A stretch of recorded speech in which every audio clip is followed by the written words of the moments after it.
Good morning, dear friends. Here I am Jasveer Singh again with my new video, Basis on Figure of Speech.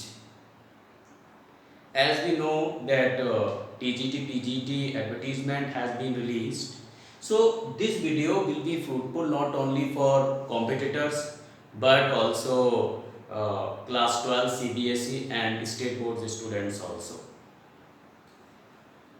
तो आज का जो हमारा topic है वो क्या है, फिगर्स ऑफ स्पीच। तो फिगर्स ऑफ स्पीच डिस्कस करने से पहले हमें ये पता होना चाहिए कि फिगर्स ऑफ स्पीच की डेफिनेशन क्या होती है, आखिर फिगर्स ऑफ स्पीच होती क्या है। तो क्या होती है figures of speech? A figure of speech is a category of the words और phrases, although I have not written their phrases, which has some figurative properties। जो फिगर ऑफ स्पीच होती है वो शब्दों का एक वो कॉम्बिनेशन होता है या फ्रेजेस का वो कॉम्बिनेशन होता है जिसमें कि कुछ साहित्यिक विशेषताएं पाई जाती है, राइट। अब हिंदी में से क्या बोलते हैं, अलंकार। तो figures of speech I think it should be clear. Now the first figure of speech is here simile. क्या होती है simile? Upma. In simile there is the comparison between two different kind of objects which have at least one point in common। Simile क्या होती है? Simile में जो दो different kind of objects होते हैं उनका कंपैरिजन होता है और उनमें कम से कम एक पॉइंट जो होता है वो कॉमन होता है, ठीक है। और कंपैरिजन करने के लिए हम कौन से वर्ड्स यूज करते हैं? As, like and so. These words are used to make comparison.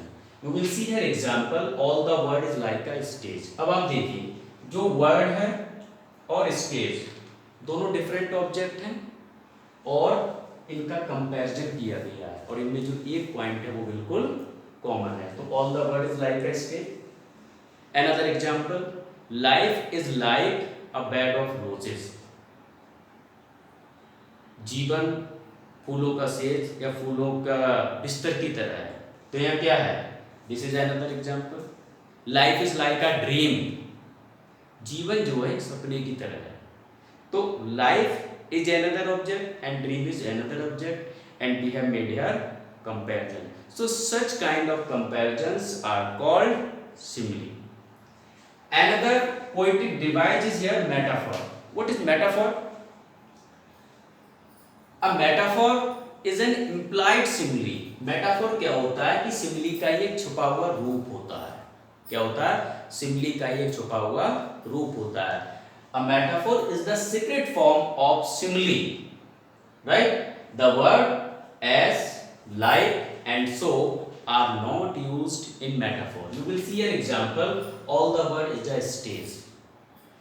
All the word is a stage। जो पूरा का पूरा जो संसार है वो क्या है? एक स्टेज की तरह। Every people are clear. तो आप देखिए यहाँ हमने लाइक का यूज किया है।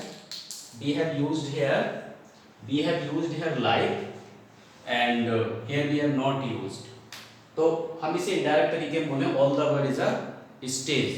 तो पूरा का पूरा संसार है वो स्टेज की तरह है। जब हमने लाइक यूज किया तो वो सिमिली है, जब हमने डायरेक्टली बोल दिया तो वो क्या है? ये क्या है आपका? ये मेटाफोर है। Another example, I said life is a dream. अगर मैं बोलूं life is a dream, this is metaphor and life is like a dream, this is simile. So hope both poetic devices should be clear. The next is personification. Personification को हिंदी में बोलते हैं मानवीकरण। क्या होता है personification?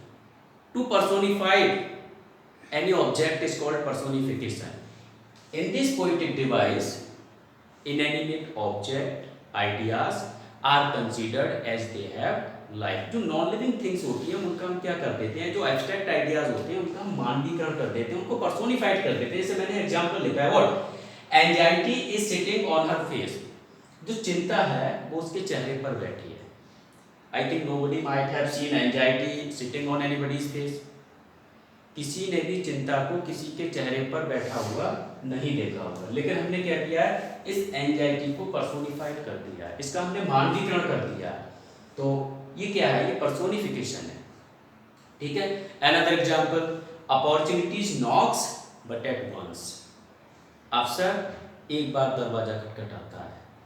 I think the opportunity never knocks. Yes, but what we have done here? Here we have personified opportunity. यहाँ जो opportunity है उसे हम as a human treat कर रहे हैं, right? So this is another example of personification. Okay, and there is one famous poem of Kamla Das, My Mother at 66. There are some examples of personification also. The tree is sprinting away. The tree is sprinting away. So here the trees have been personified. Next is hyperbole. What is hyperbole? To exaggerate anything is called hyperbole. To exaggerate anything is called hyperbole. किसी भी बात को बड़ा चढ़ाकर उसकी actual स्थिति के comparison में बोलना ही हाइपरबोल कहलाता है. अब जैसे मैंने कहा the upper story of my house is touching the sky. जो मेरे घर की ऊपरी मंजिल है वो आसमान को टच कर रही है. मैंने क्या बोल दिया? What I have spoken here simply. अब जो घर की जो अपर स्टोरी है वो आकाश को टच तो नहीं कर रही ना, लेकिन मैंने क्या किया? हाइपरबोलिक स्टेटमेंट बोला. So this is what? This is hyperbole. I have written one example here also. Rivers of blood flowed in the battle. युद्ध में खून की नदियां बह गई. So this is another hyperbolic statement. Belinda smiled, all the world was happy. और she smiled, all the world was happy. ठीक है? तो ये क्या है? ये hyperbolic statement है. जो main थिंग है वो ये है कि आपको पर्टिकुलर पोएटिक डिवाइस के बारे में पता होना चाहिए कि वो क्या है. उसके बाद में you will be able to identify the poetic device in given line, whether that line is asked in any competitive examination. The next is alliteration. very common poetic device. I have written a very funny example here also, and I think this can be remembered easily. That's why I have written here this example. Linda is the loveliest lady of the land. Now see, alliteration.